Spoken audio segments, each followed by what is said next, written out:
अब क्या कहूँ इस जिंदगी के बारे में, क्या कहूँ इस जिंदगी के बारे में। एक तमाशा थी जिसे उम्र भर देखा मैंने।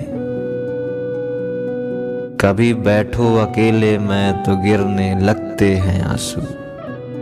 कुछ गम है शायद जिन्हें सहेज कर रखा है आंखों में।